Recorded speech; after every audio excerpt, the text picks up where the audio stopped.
I remember when email was created, and it was honestly the best thing since sliced bread. But now, it swallows you whole. You wake up, grab your phone, and even though you cleared your inbox last night, there it is. 47 unread emails. Client questions, trade estimates, supplier invoices, and 5 newsletters you didn't sign up for. That is how most builders start their day. And at one point, it was my reality as well. I averaged over 4,000 emails hitting my inbox monthly. But I eventually got that down to around 400, a 10x decrease. And in this video, I'm going to show you the 6-stage system that I use that got me out, and also show you how to use AI to automate a lot of it. Hey, I'm Brian. I was a professional custom home builder and large-scale remodeler for over 21 years. Now I build AI products to help builders get more done, better, and in less time. So the first place that most builders go wrong is that they try to manage email after it arrives. But the best email is the one that doesn't even hit your inbox. The first stage is avoidance. And this is where your inbox starts to get lighter before AI touches anything. Now, I learned this lesson the same way I learned not to leave butter on the counter. You see, I had a black lab, and whenever I left butter on the counter, she would jump up and grab it. At first, I thought I had a dog problem, but in reality, I had a butter problem. I kept leaving it out and then act surprised when she jumped up and got it. Now, your inbox works the same way. A lot of the email that you get is there because you left butter on the counter. You gave people a reason to email you. You actually trained them to email you because you made email the front door for everything. Questions, invoices, new leads, to name a few. And then you wonder why your inbox is a disaster. So the first step is quite simple. Stop letting everything enter through email. Route all new leads to an online booking form. Then have an automated email sequence that follows up with them, and even include a booking link to your admin assistant's Calendly account. Now, that's just one example, but it doesn't stop there. Let's say that clients keep asking the same questions,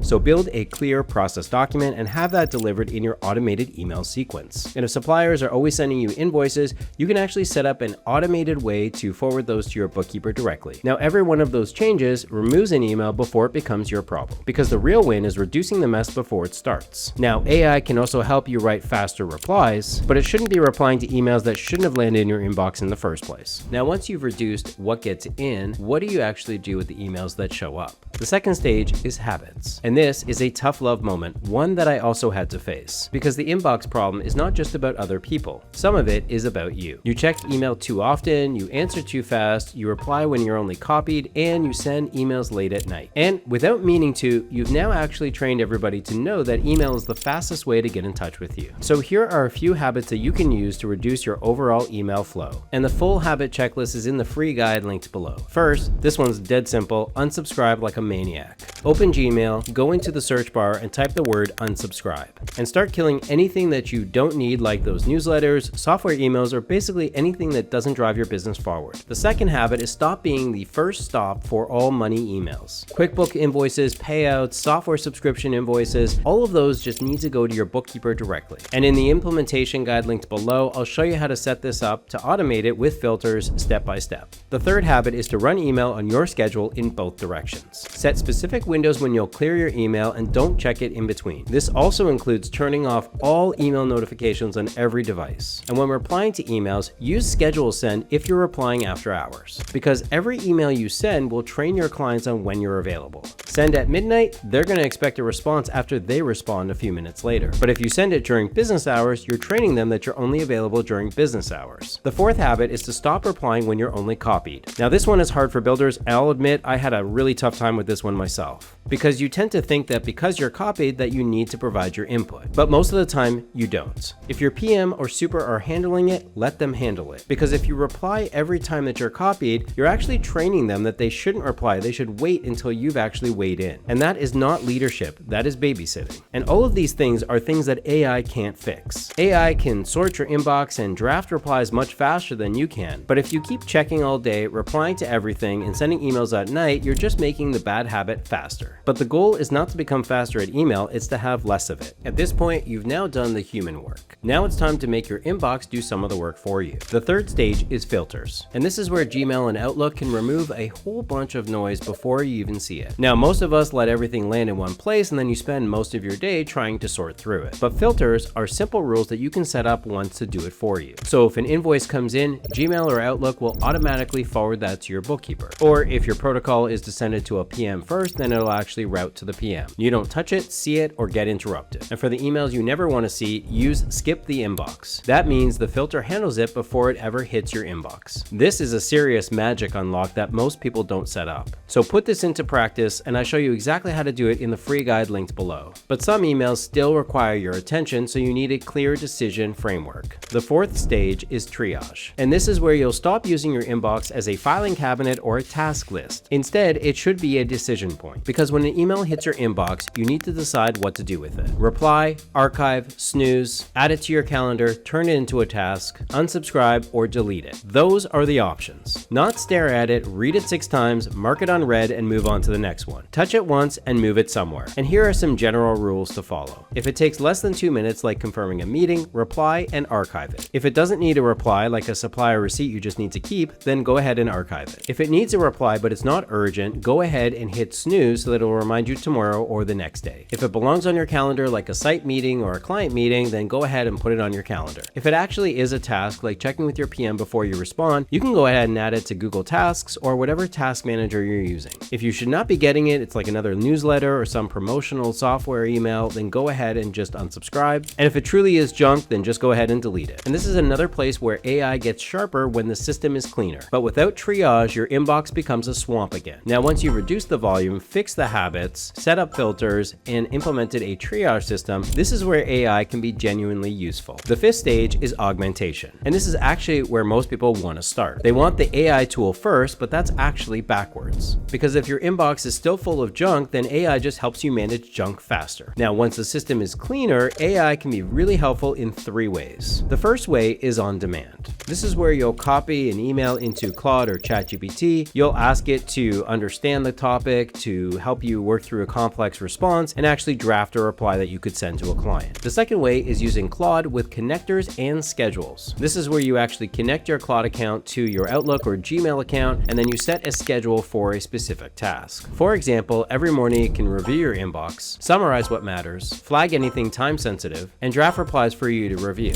Now, this isn't fully automatic because the AI is not actually sending the emails for you, but it's giving you a clean brief and suggested replies before you even start your day. Note that you'll need a paid Claude account for the scheduling feature to work, but the connectors for Gmail and Outlook are available on the free plan. And the third way is always on AI. Tools like Fixer, Shortwave, and Superhuman can live inside of your inbox and draft replies before you even open your email. Now, they can save a lot of time, but they only are really that beneficial if they're replying to emails that you should actually be replying to. The free guide walks you through the first 4 stages in more detail because that's actually what helps this stage work properly. But I've got something way more interesting to show you. You guessed it, I built a Claude skill that's going to turn this whole system into a daily inbox assistant. And that brings us to our 6th and final stage, Claude skills. Every morning, the skill reviews my inbox. It flags anything time sensitive, pulls out emails that need a decision, finds commitments I've made, and drafts replies for me to review. So instead of opening Gmail and getting punched in the face, I get a small summary of what's really important. For example, it might say that you told Tom you'd send the estimate by Friday. It's now Thursday, so I created a draft in your drafts folder for you to send. Now, this is very different than just asking AI to draft one email. This is AI watching for the things that usually fall through the cracks. But I built a few other cool things into it as well. At the end of the day, and on a scheduled cadence, you can ask it for a daily digest. What came in, what got handled, and what still needs to be followed up on tomorrow. Then, once a week, it can create a project-by-project summary. So instead of digging through your email inbox or your project management software and trying to figure out what happened on the Smith project this week, you can get a clean summary of key decisions and next steps, something that's genuinely useful to send to your clients. This is what I mean when I say that AI can be an amazing accelerator, but only once a clean system is in place. You can learn more about how to get the Claude skill by clicking the link in the description below. So the system is simple.